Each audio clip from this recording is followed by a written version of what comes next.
Lions ક્લબના ભૂતપૂર્વ આંતરરાષ્ટ્રીય અધ્યક્ષ ફ્રેન્ક મૂર ગુજરાતની મુલાકાતે। વિશ્વની સૌથી મોટી સેવા સંસ્થા લાયન્સ ક્લબના ઇન્ટરનેશનલ ભૂતપૂર્વ અધ્યક્ષ લાયન્સ ફ્રેન્ક મૂર તારીખ 4 માર્ચથી 8 માર્ચ દરમિયાન ગુજરાતની મુલાકાતે આવ્યા છે। ગુજરાતની મુલાકાત દરમિયાન લાયન્સ ક્લબ દ્વારા કરવામાં આવેલી વિવિધ સેવાકીય પ્રવૃત્તિની મુલાકાત કરી તલસ્પર્શી માહિતી મેળવી હતી। આ દરમિયાન લાયન્સ ક્લબના પ્રવીણ છાજડ, ડોક્ટર યોગેશ દવે સહિતના મહાનુભાવો ખાસ ઉપસ્થિત રહ્યા હતા। લાયન્સ ફ્રેન્ક મૂર ગુજરાતની ટીમને અભિનંદન પાઠવ્યા હતા અને આ 4 દિવસીય મુલાકાતમાં તેમની હસ્તે અનેક સેવાકીય કાર્યોનો પ્રારંભ પણ કરવામાં આવનાર છે।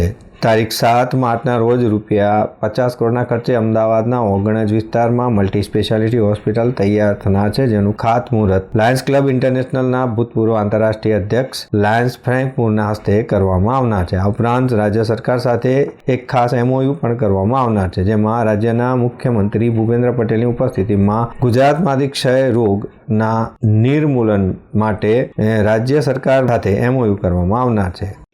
Lions Clubs International, and what we do is focus in the community, the local community, the communities of our individual clubs.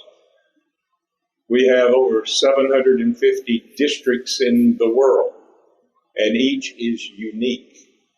And as I mentioned earlier, all our activities are around service. We have some 8 global causes, is the title we use, such as vision being one, childhood cancer, hunger, environment. And all of those you will find a need for in all of the communities in the world.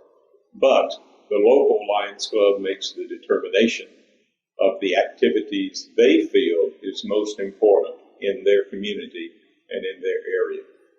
This is a perfect example of the building we are in, and supported by this multiple and other clubs. And I'm here to celebrate in the 40th anniversary.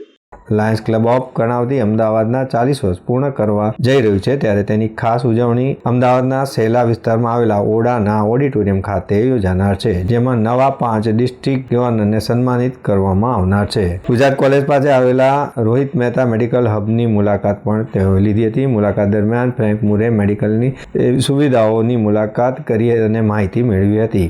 जो विश्व के 210 देशों में प्रसारित है, उनके 5 international president Frank मूर USA से आज गुजरात की मुलाकात पर आए हैं। 4 दिन की मुलाकात होगी। इस मुलाकात दौरान वो लायंस क्लब ऑफ कर्नावती के 40 साल के सेलिब्रेशन के अंदर मुख्य मेहमान है। कर्नावती क्लब जैसे आपको ज्ञात है, आंख की हॉस्पिटल है, ब्लड बैंक है, डायलिसिस सेंटर है, लालजी भरतो लायंस स्कूल है, और इस अवसर पर उनके ही हाथों द्वारा एक नई जनरल हॉस्पिटल का शिलान्यास किया जाएगा, जिसका नाम है MM सिंघी लायंस हॉस्पिटल। ये कार्यक्रम 7 तारीख को ओगणज गोता में रखा गया है। आज गवर्नमेंट ऑफ गुजरात के साथ लायंस ऑफ गुजरात टीबी उन्मूलन के लिए, जो हमारे प्रधानमंत्री नरेंद्र भाई मोदी का भी एक मुख्य कार्यक्रम है, उसके अंदर भी गुजरात के लायंस गवर्नमेंट के साथ में MOU कर रही है। तो आज फ्रैंक मूर साहब हमारे मुलाकात पर आए हैं। 3-4 दिन हमारी संस्कृति को, हमारे भोजन का भी हम इन्हें अनुभव कराएंगे। પ્રવીણ છાજડ આ મેડિકલ હબ અંગેની સંપૂર્ણ માહિતી ફ્રેન્ક મૂરને આપી હતી। આ ઉપરાંત ગુજરાતમાં લાયન્સ ક્લબ દ્વારા અનેક સેવાકીય કાર્યો ચાલી રહ્યા છે, જેમાં LML school, blood bank, kidney dialysis centre, ઓગણજની આંખની હોસ્પિટલ સહિત વિવિધ સેવાકીય કાર્યોની મુલાકાત કરી જાહેર માહિતી પણ ફ્રેન્ક મૂરે મેળવી હતી। આમ લાયન્સ ક્લબના ભૂતપૂર્વ આંતરરાષ્ટ્રીય અધ્યક્ષ લાયન ફ્રેન્ક મૂરની 4 દિવસ મુલાકાત એ ઐતિહાસિક મુલાકાત બની રહેનાર છે।